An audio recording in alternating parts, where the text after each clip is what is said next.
joined. Mr. Daly, how are you, sir? Doing very well. How are you doing? Good to hear your voice and see your My, here. my avatar, yeah. Avatar, yes. Thank you for joining. That's awesome. All right. So the biggest thing for me is to consider everybody's time. So while people are joining, I'm just going to start kicking it off. And we have quite a few here that are first timers. So what are you trying to do to the old timers, Alon? just give him a hug. Now I think it's Wednesday. Just give him a hug, Nick. Good to see your face, sir. Hi there.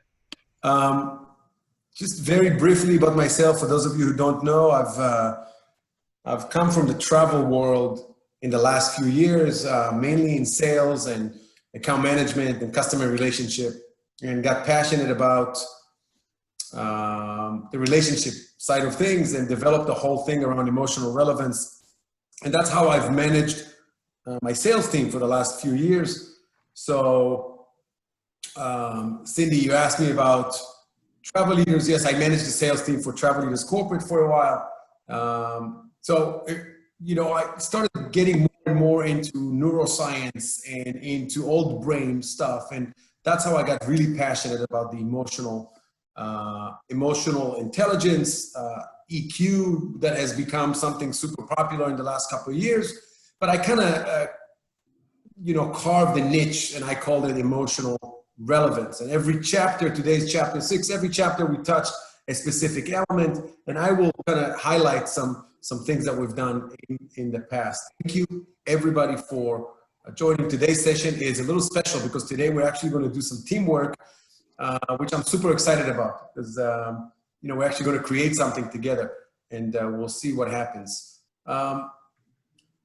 So with that said, let me just, maybe I see more people are joining. Interesting. You know what? Let's just, all right. So for those of you who have been here for the first time, this is interactive. Feel free to jump in. If not, I will make you jump in. Feel free to share your video as well. It's always good to see smiley faces. Speaking of smiling faces, hi, Lisa, how are you? Hi, Alon. I'm doing well, thank you. Nice to see you. Same here. Haven't seen you for a while. That's awesome. All right. So in about 45 minutes or so, we will know how you want to make them feel, right? And we'll talk about the difference between what do we want them to do, how do we want them to act, versus how do we want them to feel that will lead to the action that we want in a little more genuine and a little bit deeper manner. The second thing is some emotional triggers that will lead to that action. There's a lot of science around the fact that if we use emotional elements, the action is much clearer, quicker, deeper, stays for longer, etc. We'll talk about that. And the main thing we're going to do today is we're going to structure together an emotional follow-up email.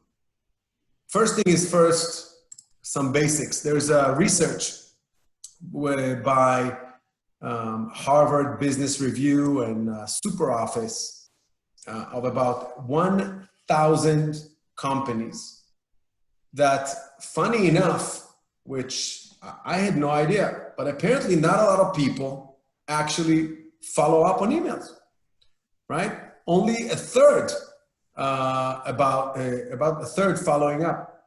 Here's the interesting thing. What part of the sales process is the most challenging for your team? 30% said follow up. It's a very challenging because people don't respond, because people don't, follow up on the email that you followed up on. But if you don't follow up to begin with, right, you're missing a whole point of interaction and a touch point. Now, quick question. While this is in the background, quick question. Let's say that you are following up on an email. What are you thinking about when you are crafting the email? what is driving you when you are writing the email? What is leading your thoughts when you're writing a follow-up email? What is it? Andrew, since you opened your video, thank you for joining. You look great. Give us an idea. When you send a follow-up email, what is driving you when you write that email? What I expect to get out of what I'm writing.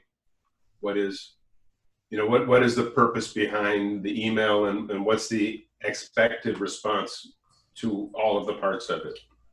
That's exactly what leads actually most people that we've talked to, because we are being taught and we're used to think, what do we want them to do? What is the action we want? What is the outcome we're trying to get out of this email? Today, ladies and gentlemen, I will actually convince you, or try to convince you, that while we want the same outcome, but if we go at it from the emotional angle, then the outcome will be whatever we want, it's just deeper, better, and much longer term. Okay? Now, if you've been here before, or if you read some of my stuff around emotional relevance, then you know that emotional relevance has 3 elements to it: standing out, making an impact, and get personal. So assuming you had a conversation with your prospect, you try to sell them something, and you used those elements, right? You use the elements of emotional relevance during the conversation, and you planted what we referred to in the last session as the emotional anchor. Your follow-up email will be that much easier to trigger that emotional anchor that you already planted in the conversation you had with them before. Absolutely. I mean, if you haven't been wise enough to connect on an emotional level with the person you're communicating with in the first place, the chances of them reading your email beyond the first line are almost zero anyhow. That's, so, you commented that the data that you're referring to, I've seen that study, the 30% of emails that aren't followed up also are not read beyond a very small piece of it, because there's nothing, immediately, there's nothing in it for me, I'm not going to read it. That's true. That's absolutely true, Andrew. And I always say, I didn't invent anything. No. And trying to highlight the importance of it and give you some tools to make sure that your communication is impactful. Today, we're talking about a follow-up email, which is one way of communication. So it doesn't matter what business are you in, by the way, Andrew? Marketing and sales consultancy. Okay, great. So whether you're a sales consultant, whether you are a, travel agency manager, whether you're a financial planner, doesn't matter. You're communicating with your customers, existing customers, new customers. So what I want to kind of highlight today is to try to get a shift of mind. We, as Andrew said, we used to think about what we would like the outcome to be. Okay? Maybe it's a reply with schedule a call, speak with their manager, whatever it is. Now, what my point today is, while we may want the same results, but the driver should come from what we want them to feel angle. And again, the reason is that when we press the emotional buttons, it's much more memorable, it's much more personal. So, for example,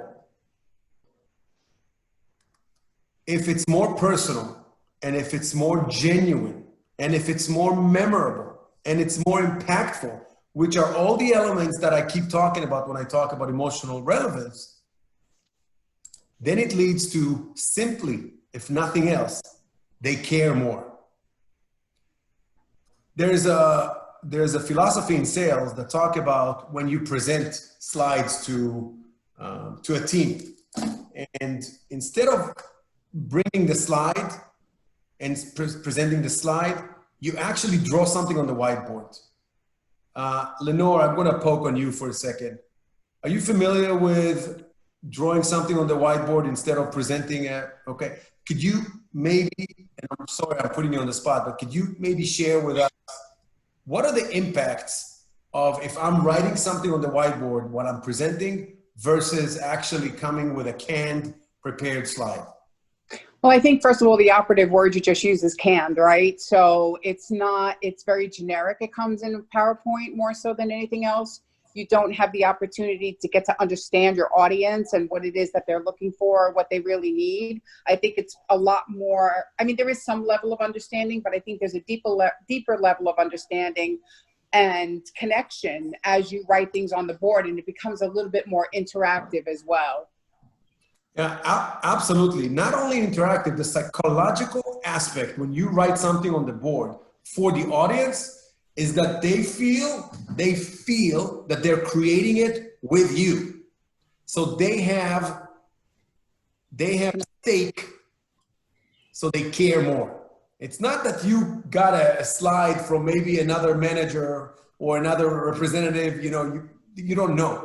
When they create it with you, when you create it, even though you are writing on the whiteboard, they feel, and it's the same thing here. When you get emotional, you trigger that emotional element. When you write that follow-up email, they will care more because they will feel that they're part of it. Okay, so I don't know if any of you noticed, but about a week ago, I posted on LinkedIn and I asked for people to send me some samples of actual emails that they sent follow-up. So I took a couple of samples here, examples, and I want to use them here before we jump into the actually scenario and crafting the email. But I'm sure everybody has seen something like, wanted to say thank you for your time today, and I'm looking forward to next steps. That's polite. That's pretty straightforward. No issues with that. But no issues with that for me in my world. It's also there's no real trigger for the follow-up. So here's an example of same thing, except making it a little bit more emotional by making it personal. Alon, not to interrupt, what we're seeing on the screen is actually your presenter's view, not the slide itself. Oh, that's awesome. Thank you. Thank you for letting me know 20 minutes into the session. Just as I'm looking at it, I realized what was going on there. All right. Andrew, you get the Student of the Month award. Woohoo! Way to go, Andrew. Oh, I'm just so absolutely over the moon, and I accept the award on behalf of all the people who got me here. All right. There you go. How's that? Oh, Yeah. much better. Hey, look at that. All right, so I'm going to start from the beginning. No. No, it was, I was, because you were presenting what was on the slide, we could hear it, but it occurred to me as you switched that there's no way anybody was going to see that. That's a whole different session, by the way, about corporate America politeness. I don't know what that is. Well, Does it exist?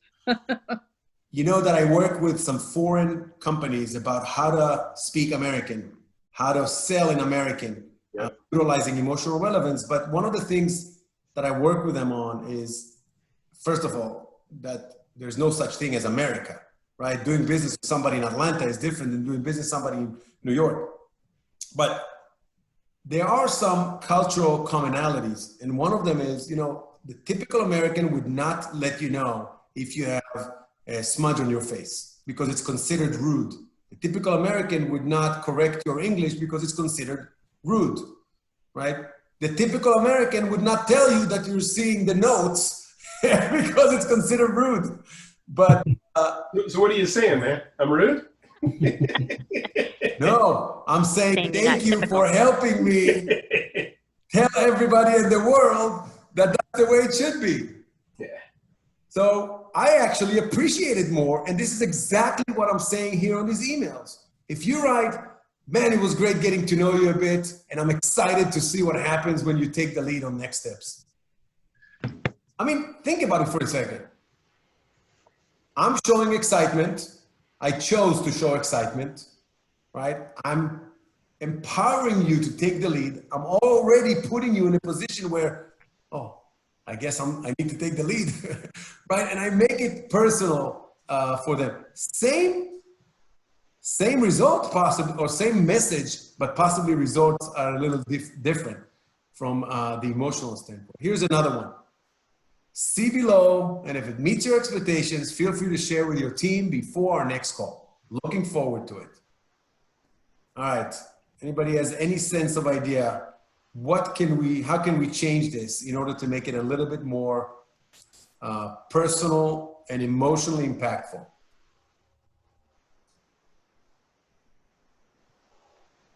It's a polite group. I thought more about your insight and your comments and created the below.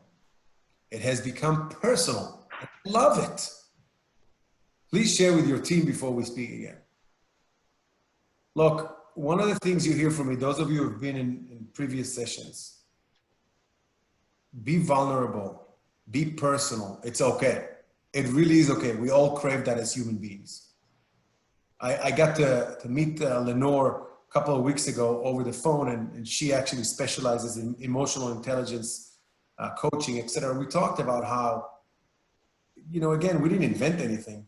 It's us as people. We crave that togetherness. We crave that virtual hug, and some of us actually the physical hug.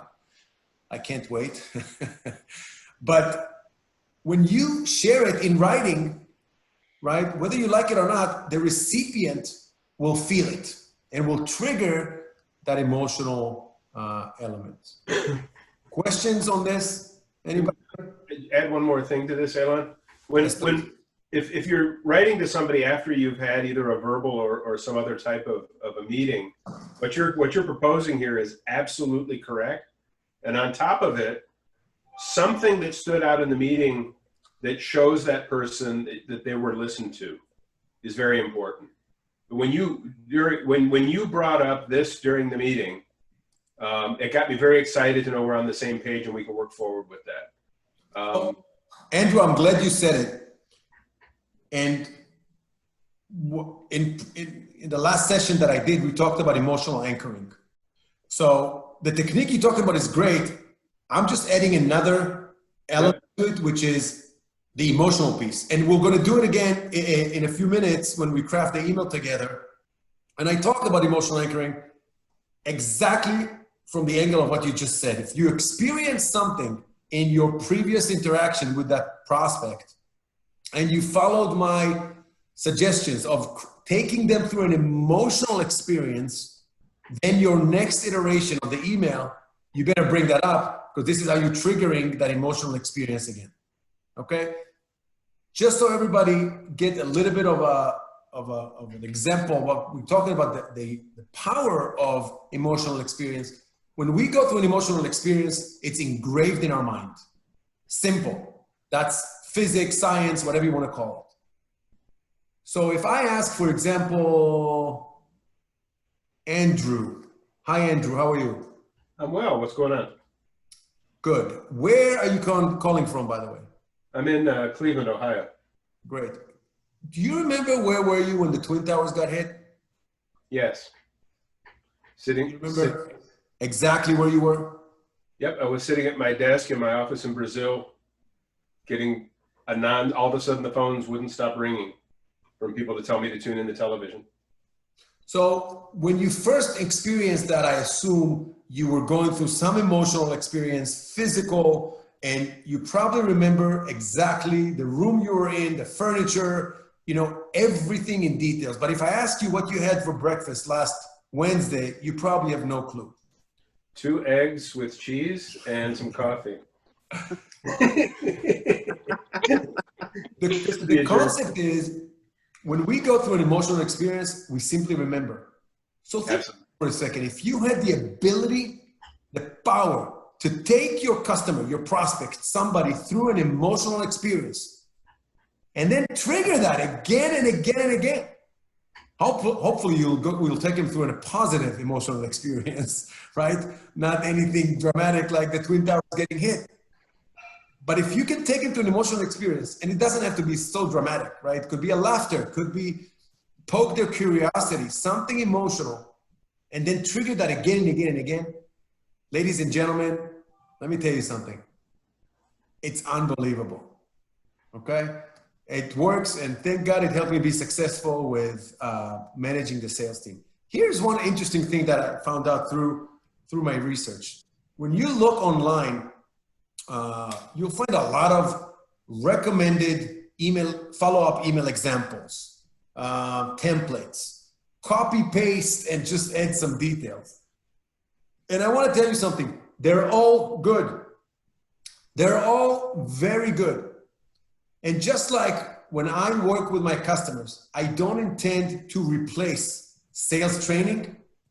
I also don't intend to replace the templates. I just want to add another emotional element, layer to it, and you'll see the magic. So I highly recommend, look up if you want to use some of the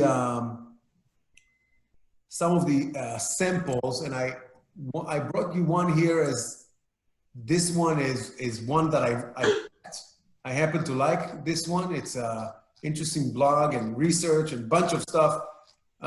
That's where I got some of the information. Super Office. You know what? Let me share it on chat so everybody has it if you really want to. Chat to everyone. Paste. There you have it. Okay, but no one talks about the emotions. Nobody talks about that element, which, to be honest, for me was great to see. Okay, so let's examine some emotional triggers. Because if you think about it for a second, if you are aware of emotional triggering and emotional elements in your follow-up email, you can almost select, right? You can almost choose which emotional element you want to trigger that will cause a specific outcome. For example, if you want to get them curious about something, when somebody is curious, usually they will respond with they want to learn more. So if I want the outcome to be, I want them to learn more, I want them to seek for more, I'm going to use an element of getting them curious during my email. Does that make sense? I see Lisa nodding. That's awesome. Yes. Thank you, Andy. All right. Awesome. So when you want to make them upset, which sometimes is a good technique in selling, you want to highlight their pain points. What will happen when they get upset? Usually they will seek for a solution because it bothers them. They don't want to be upset. We as people, we don't want to be upset. When we feel loved, what do you think happened? Let me go to, let me bother somebody here on the list of participants. Mr. Neer, Eric Neer. Wow, that's a name I haven't seen for a while. Good afternoon, sir. How are you? You're on mute. If you're trying to speak, I don't know. You're on mute. If not, we'll go bug somebody else. Cindy Marini from Boston. Yes. How do people react when they feel loved? I think they're more apt to be responsive to you. Yeah, they want to share back. When people feel loved, it's proven that they want to share love back. So hell, I'm going to make them feel love if I want to get love back. Again, keep in mind, if I want one of these, then I'm going to use one of these triggers. When they're frustrated, they share with others. Remember the slide I put earlier? More than half of the people complain about bad follow-up emails. More than half. That's a huge impact. All right? So if we want them to share something with others, for our benefit, of course, we want to make them feel frustrated. When they're aggravated, they want to find a cure, which is similar to being upset. When they're aggravated, when they feel the pain. And lastly, when they are anxious.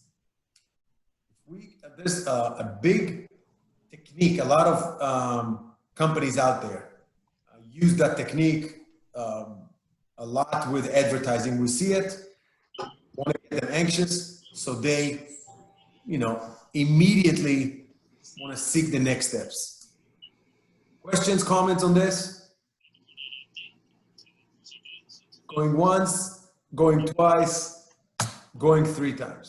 Okay, so I created a template for a structure of emotional email.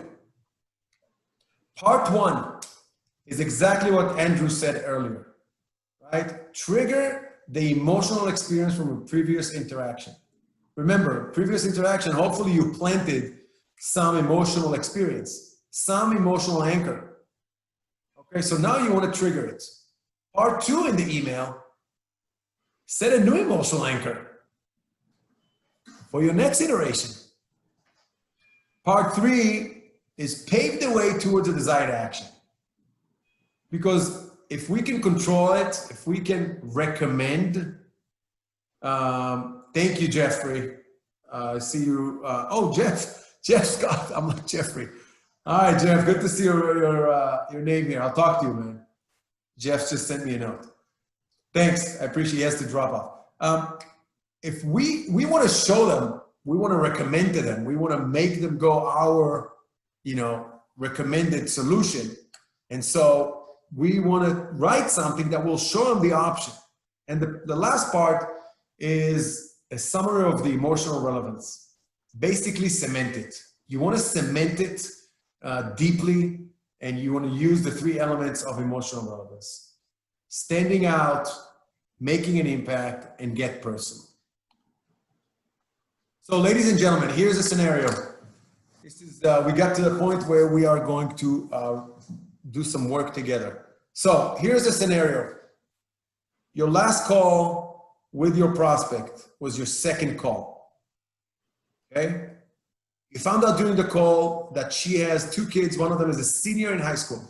And you shared that you have a junior in high school. By the way, you sharing, this is anchoring that emotional anchor.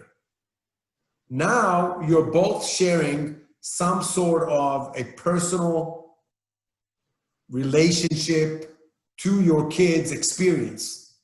That's a good emotional experience. So you placed an emotional anchor by talking about your kids, the students, and how your, college search is so challenging because of COVID.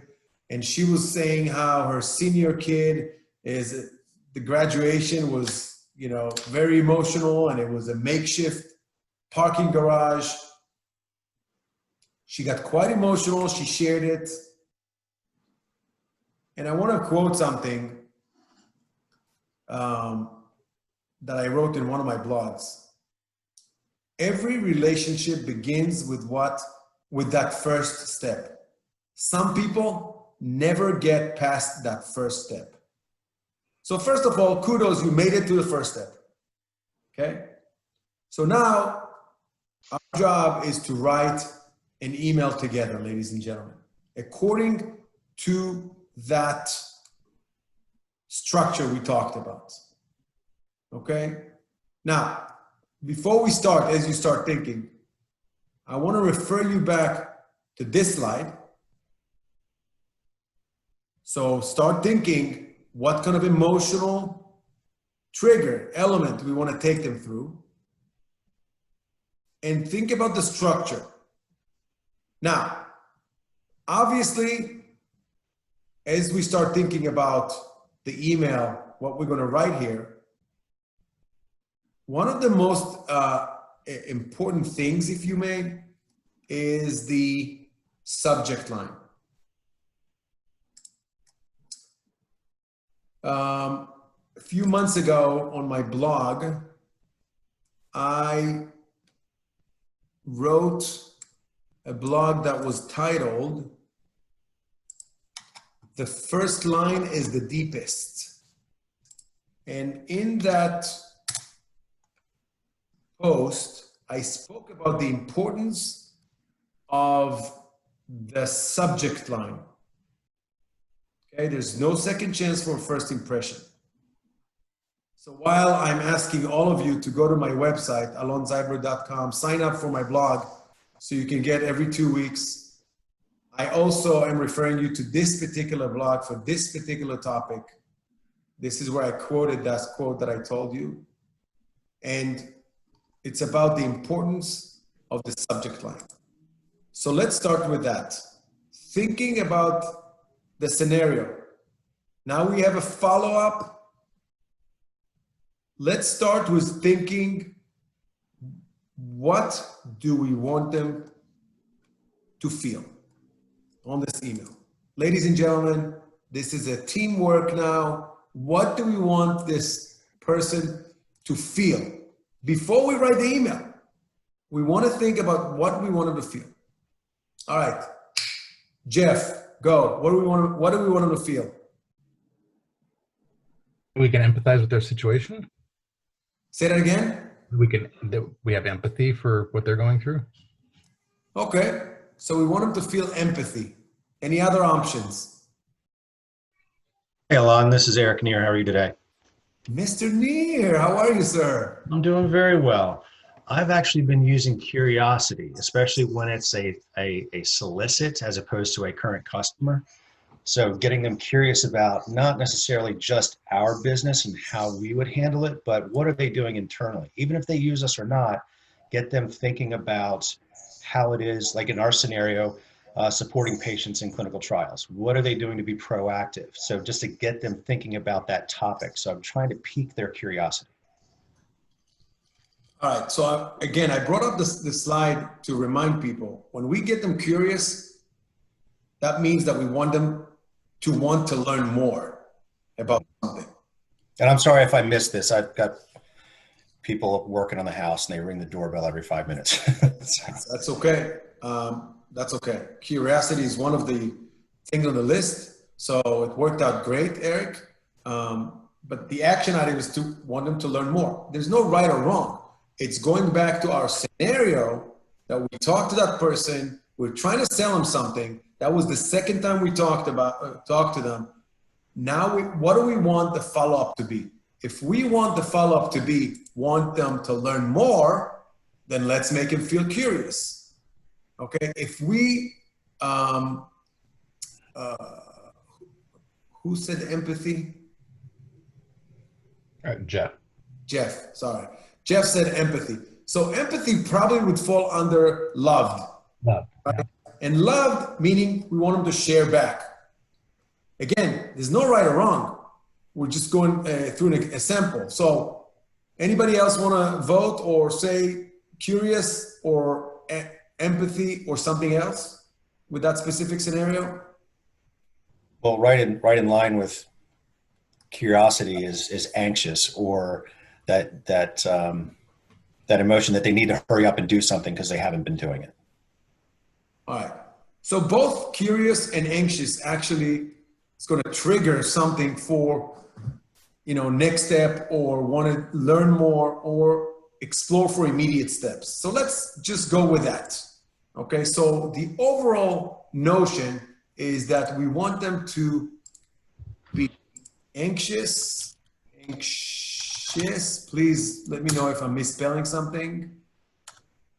And what was the other one we said? Anxious. Curiosity. Curious. If you're typing and we're supposed to be seeing, we're not. I see it. Oh, It's in you the do? top left corner. Oh, Yeah. I see it up on top. Okay, my bad. I'll put it here. How's that? It was better on top. Now let's what is the subject line if we want them, and start thinking about the structure here, right? We want to trigger the emotional experience from last time. What was the emotional experience last time? The graduation. The graduation, that is correct. And we started with a subject line that we're thinking we want them to feel anxious, curious, which will lead to some next steps. So what is a good subject line? Mr. Jason Parker, are you with us by any chance? Going once, going twice. Okay. How about Mikkel Eves? Also no, you're on mute. Okay. How about Casey, are you still with us? I'm here. All right. Suggestion for a good subject line based on what we just discussed. This may sound overly personal for a business email, but I use it sometimes in a subject line, thinking about you. Okay, thinking about you. I like personal because it triggers that exact thing, but let's open it up to the team. Thinking about you. How are we doing here?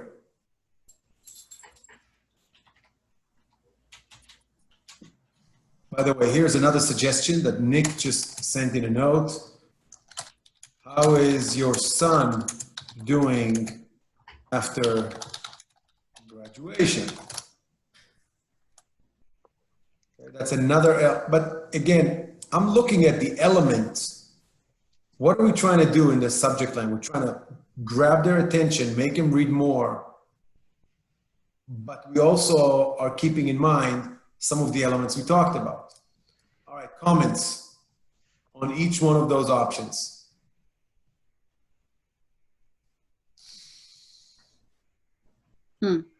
Yes, Andrew, comments. Yeah, something related to the graduation and the subject line might come off as odd. And since I don't know what else was discussed, but certainly if you've got something positive to say that would be benefit to the kid. I actually had this exact scenario with a customer. And she was in tears because her kid didn't have a graduation. And I wrote her I wish I had it on this computer, I'd show you. Basically saying, in the end, your kid's gonna have a better story to tell than we ever did. I don't remember my graduation. Your son's gonna remember his forever. So when he's telling his the fact that graduate, you know, that was the gist of it. So, all right. So I don't know that I would put it in that emotional part of the conversation in a business, but I certainly would comment to get them into the email at the beginning. So thinking about you, that's. I'd never write thinking about you because it's just kind of trite. But I probably would start the email with something else from the conversation. So let me ask you something interesting here. Hey, Jeff, let me ask you, if you get an email from a vendor who's trying to sell you on the third interaction and the email reads thinking about you, how are you going to feel? Yeah, I think that I'm going to feel that it's a lame attempt at getting close. Yeah, me too. Yeah. That's okay. It just shows that we need to know the person on the other side, what business they're in, how old they are, which part of the country they are. Eric, how would you feel if you get an email thinking about you? I think it would set me off a little bit in the wrong direction. You know, Right. I think that you're pushing someone away from the topic at hand with that, as opposed to drawing them into it. Lisa, how about you? Yeah, I agree. It's too greeting cardish maybe for me. Yeah. I'd be wanting, what are you thinking about me would probably catch my attention more if you had something specific in there, that the reason why you're thinking about me. A good point, Lisa. You All know, right, so Casey, if the sales call, the first call went the way that it should with a properly trained salesperson who's really not out selling products but solving problems, the calls usually end, and in my case, I take notes. What were the unanswered questions that I'm going to be responding to? And that's what ends up being in the subject of the next email. Response to your concern about X, or something related to the actual business practice. And then in the first paragraph, I start with something personal, like that story. You know, but before that, you know, you had talked about this, or how's your team, or whatever emotional connections there. But In the subject line, it's usually that piece that I purposely left to be the next step. So let's move on. I want to give you my opinion. Sure. My opinion is somewhere in the middle, because I want to be a little different. I want to be a little personal, okay? But I also want to relate it to the business. So in this example, could be something along the lines of, thought I would share this with you following our graduation discussion, right? It doesn't have to be like that or that long. We can think through it, but you're not being too blunt with the personal side or tacky or put anybody off with thinking of you. But this says, I thought of you when this happened, right? So I'm still thinking of you, but it's kind of more business, semi-personal, which is exactly where I want to be on the subject line. So Casey, for me, when you send follow-up emails, always on the subject line, think of me. I want you Well, I know my audience today, Alon. For the record, Casey is my financial advisor, and she is awesome. And I don't send emails to my clients thinking about you unless it's Alon. Eric, what do you mean by acting on your insights?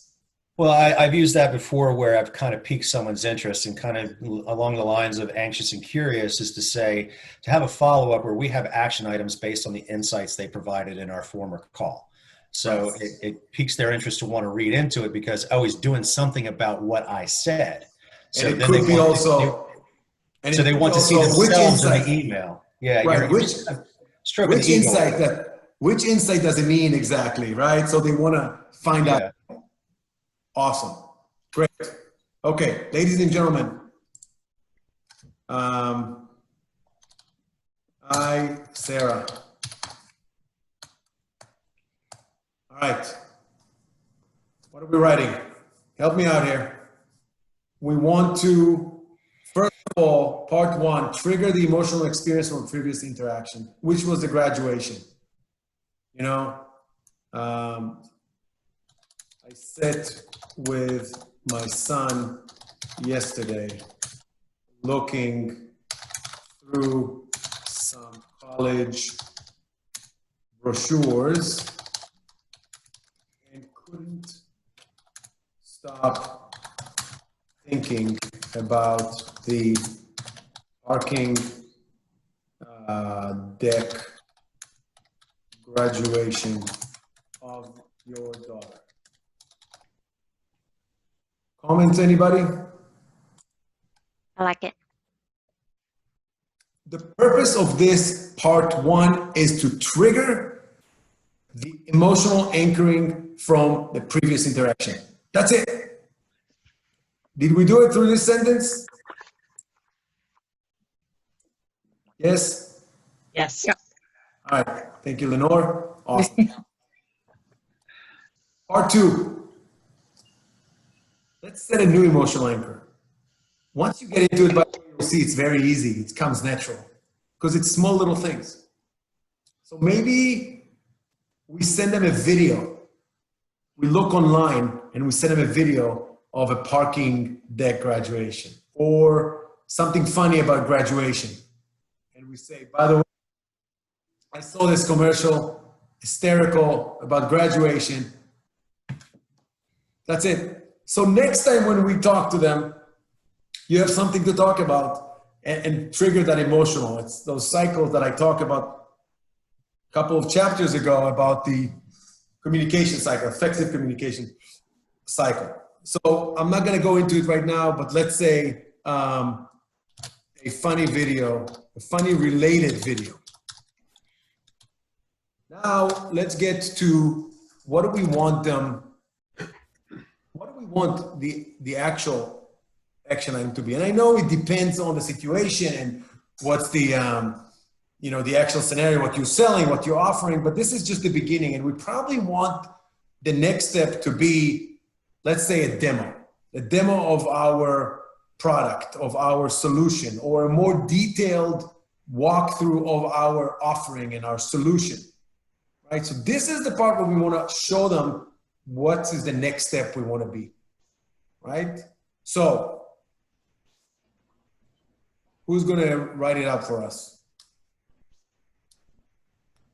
Come on.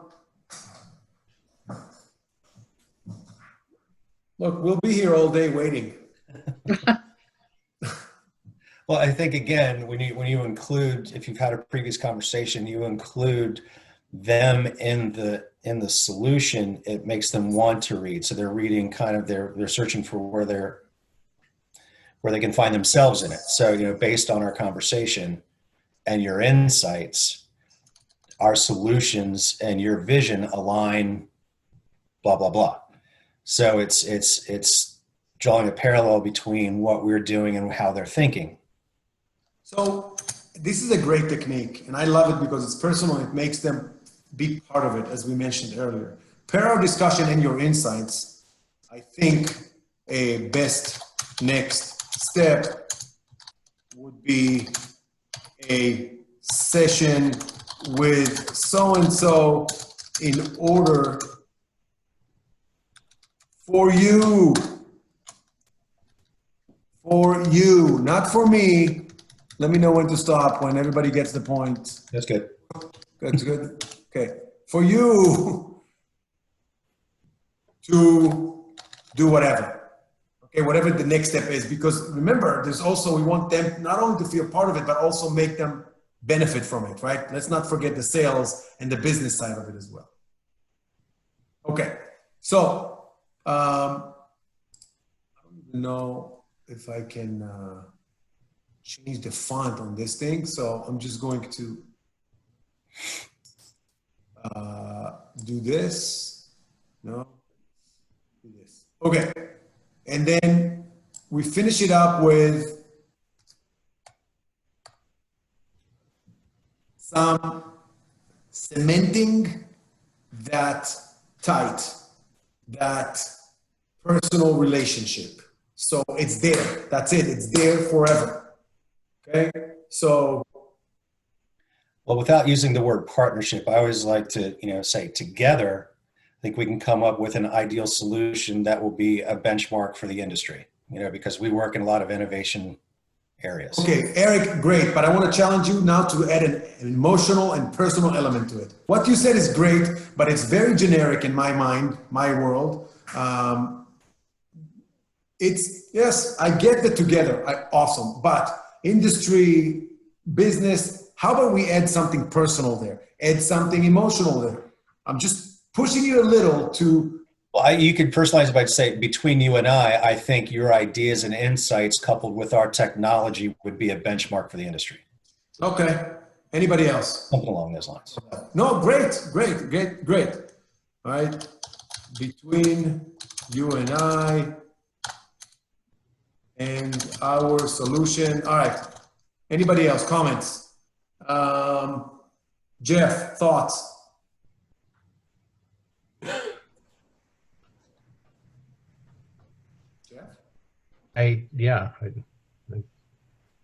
Thoughts on the final sentence here. Between you and I and our solution, we could do this and that. You want to help us get an idea for making it a little more personal, more emotional? Yeah, I'm drawing a blank. Alon, are you wanting to tie it back to the original or the last discussion with the son or the child graduating or something like that? Is that what you're thinking? That's one great example. Sure. One great example.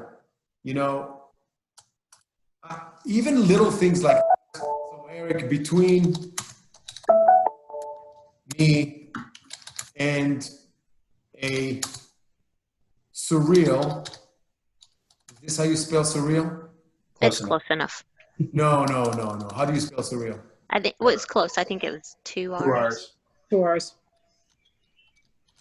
I was thinking in my head, but it came out cereal. Between you, me, and a surreal graduation. UV and Captain Crunch. Yeah. Yeah. Between you, me, and a surreal graduation ceremony, you know, the benefits of our solution, et cetera, et cetera.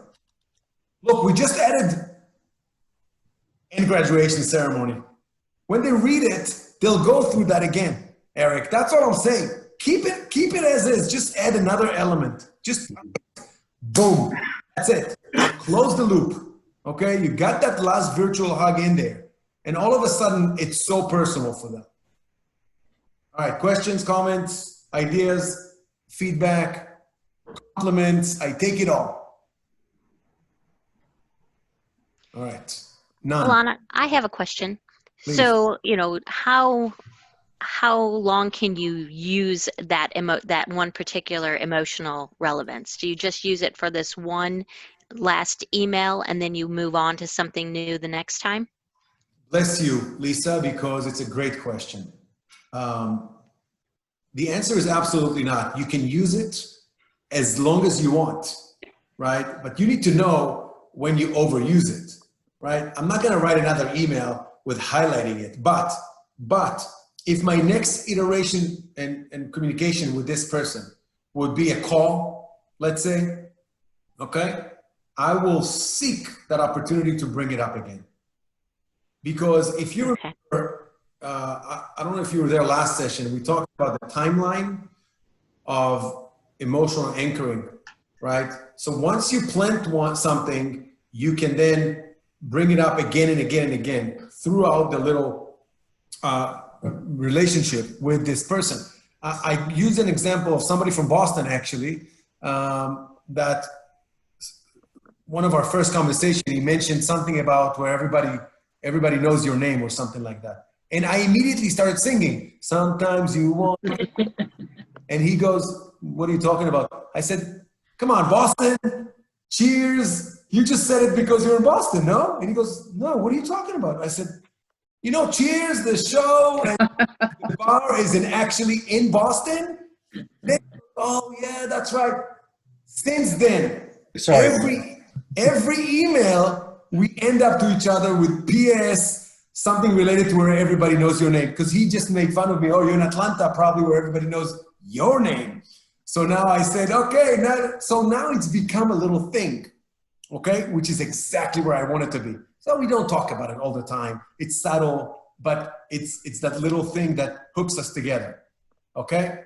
And by the way, if you send a nice, funny commercial here about graduation, and there are quite a few out there, right? She might respond to it with another email or video that she saw. So it will be that hook, that emotional hook, okay? Anchor, as I referred to it. All right. This was fun, helpful, makes sense, everybody? Give me some feedback because I want it and I need it. Yeah. Alon, I know that this is chapter 6 and I missed 1 through 5. Is there a way to go back and find them? Yeah. Thank you for asking again. I just launched my YouTube channel, ladies. Oh, good. So look me up on YouTube and the recordings are there. Yes. All the previous recordings are there, Lisa, so thank you very much. So to summarize this is we went through how you want to feel versus what do you want them to do. And you noticed when we crafted that email, we didn't write it immediately. We took a second to think, what do we want them to feel? All right, it will help you. Just like when you prepare for a sales pitch, right? And my philosophy is always craft the PowerPoint at the end. Don't go to the PowerPoint at first, right? Think about the storyline, think about what you want to present, think about their pain points, then use PowerPoints if you need it, okay? Same thing here. Emotional triggers that lead to an action, right? Different emotional triggers lead to different actions, and the structure of emotional email.